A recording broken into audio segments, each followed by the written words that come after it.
All right, if you're gearing up for the NCLEX or ATI, you already know that PEDS is a whole different ballgame. So today we're going to build a high-yield guide zeroing in on the pediatric conditions and those classic hallmark signs you absolutely have to know to pass your exams. Okay, let's just dive right in with the single most important principle in all of pediatrics. This is the idea that everything else we're about to cover is built on. You hear the phrase all the time, right? Kids aren't just little adults, but really getting the why behind it, well, that's what's going to make all the difference for you. So, what's so fascinating here is how these three simple differences explain so much of what we do. Think about it. An infant's open fontanelles, those soft spots, mean their skull can actually stretch a little to accommodate rising intracranial pressure. But that skull is also thinner and way more vulnerable.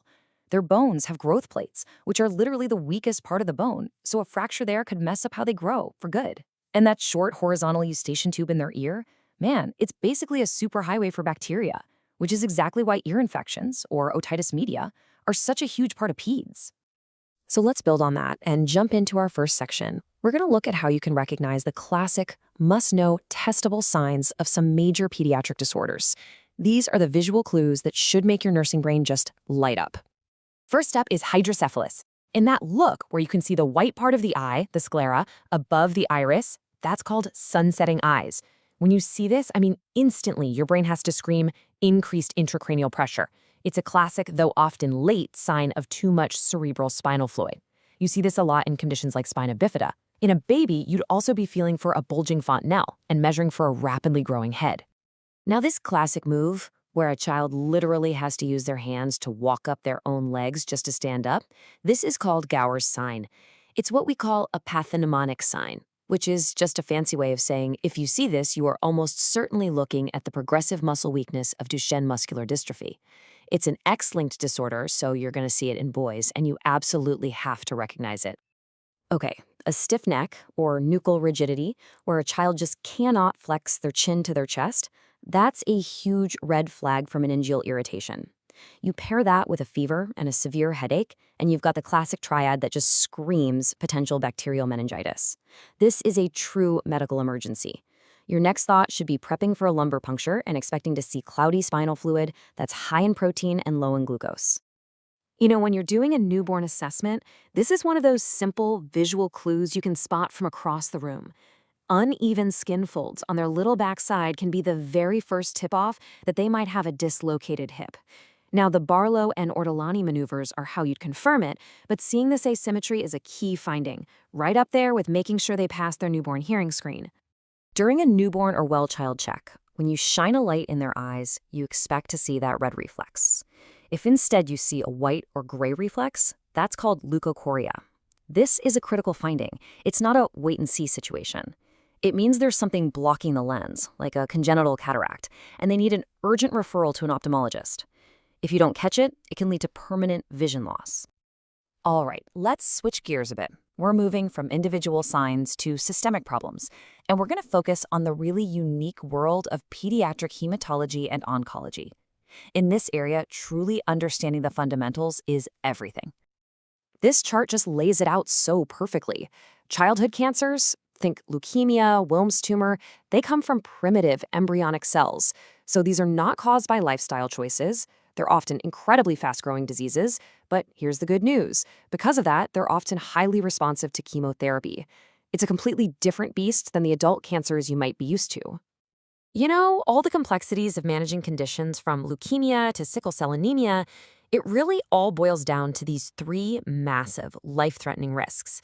Chemo obviously wipes out the bone marrow, but so many of these other disorders put kids at risk too. A child with sickle cell is at huge risk for infection.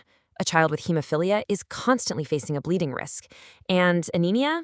Well, that's a hallmark of both sickle cell and, of course, iron deficiency anemia. Okay, this number, 50,000. You need to burn this into your memory. This is the critical platelet count. The second a child's platelets dropped to this level or below, everything changes. We are talking strict, full-on bleeding precautions. No rectal temps, only soft toothbrushes, no shots in the muscle, and making sure their environment is padded and safe. It's all about preventing even the smallest trauma. So, knowing the risks is one thing, but what do you do first? That's what the NCLEX is all about, right? They want to know your priority nursing actions. In these situations, knowing what to do in that first minute can literally change the entire outcome. Let me be absolutely clear here. This isn't just a warning, it's a call to immediate action. A temperature of 38 degrees Celsius in a kid with a low neutrophil count isn't just a fever, it's a potential sign of life-threatening sepsis. You have a 60-minute window, a golden hour, to get blood cultures drawn and start broad-spectrum IV antibiotics. This is priority number one, no question. When a child is having a generalized tonic-clonic seizure, your job is not to stop it. You can't. Your job is to be their guardian. You protect them and you observe. So you time it, you get them on their side to keep their airway clear, you cushion their head, and you absolutely never, ever put anything in their mouth. You just follow these exact steps to keep them safe while the seizure runs its course. So when you suspect that pressure is building up in the brain, all of these interventions have one single goal: to promote venous drainage. You're trying to help blood flow out of the brain. Keeping the head midline and elevated to 30 degrees uses gravity to help you. Minimizing noise and light prevents pressure spikes. You have to be on the lookout for those really grave signs too, like decorticate posturing, which tells you there's severe brain injury. For any child in a cast or in something like Bryant traction, these 5 Ps are your lifeline. This is how you're going to detect compartment syndrome before permanent damage happens. And that first one, pain, especially pain that is way out of proportion to the injury, that is your earliest and most critical sign. This is also your go-to assessment for a vaso-occlusive crisis in a kid with sickle cell. Of course, our job doesn't end at the hospital bedside. For kids with chronic conditions, teaching and empowering their families is a priority intervention. It's what keeps them safe and helps them thrive long after they've gone home. This is so critical for a family with a child who has a VP shunt. Maybe they have hydrocephalus from a myelomeningeal seal repair. They have to know the difference between a malfunction, like a plumbing problem where the shunt is blocked, and an infection. A malfunction is going to give you all those signs of increasing ICP. An infection is going to give you a fever and local signs right along the shunt tubing. Both are emergencies and both mean they need to call the neurosurgeon immediately. This slide is perfect because it shows how simple, clear instructions can prevent huge complications. Keeping the cast dry stops the skin from getting macerated and breaking down.